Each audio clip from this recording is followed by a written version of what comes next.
18 నెలలుగా మన పరిపాలన పైన మనం సమీక్ష చేసుకుంటున్నాం.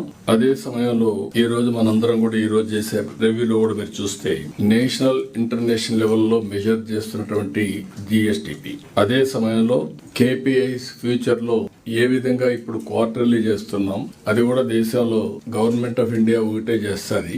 ఫస్ట్ టైం ఆంధ్రప్రదేశ్ లో మనం చేస్తున్నాం. ఇప్పుడు కూడా only state in the country quarterly GSTP చేసే రాష్ట్రం మనం ఒక్కరమే చేస్తున్నాం.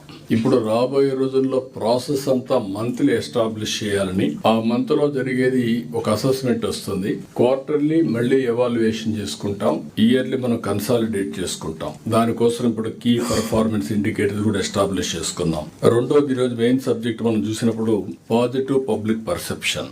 ఈ రోజు మనందరం కూడా ఆలోచించాల్సింది ప్రజల కోసం పనిచేస్తున్నాం, ప్రజలు మెచ్చే పాలన ఇవ్వాలి. చరిత్రలో మీరు చూస్తే రాజులు ఒకప్పుడు మారు వేషాలు వేసుకుని ప్రజలు ఏమనుకుంటున్నారో సమాచారం తెప్పించుకునేవాళ్ళు. తర్వాత ప్రజాస్వామ్యంలో మీరు చూస్తే ఎన్నో వ్యవస్థలు. ఈ రోజు ఫస్ట్ మీరు చూసినప్పుడు ఇలాంటి సమస్యల్ని ఏ విధంగా పరిష్కారం చేయాలంటే ప్రజలకు మెచ్చిన పాలన అవినీతి ఉంది కాబట్టి విజిలెన్స్ డిపార్ట్మెంట్ తీసుకొచ్చుకున్నాం, ఏసీబీ వచ్చింది. ఇలాంటి అనేక వ్యవస్థలను రూపకల్పన చేశాం. ప్రభుత్వం ఏం చేస్తున్నావో ప్రజలకు తెలియాలి కాబట్టి ఇన్ఫర్మేషన్ కమిషన్ ని పెట్టుకున్నాం. అంటే మనం చేసే పనులన్నీ ప్రజలకు ఎప్పటికప్పుడు తెలిసి ఒక పాజిటివ్ పబ్లిక్ పర్సెప్షన్ క్రియేట్ చేయడం కోసం అలాంటి డిపార్ట్మెంట్ కూడా పెట్టుకున్నాం.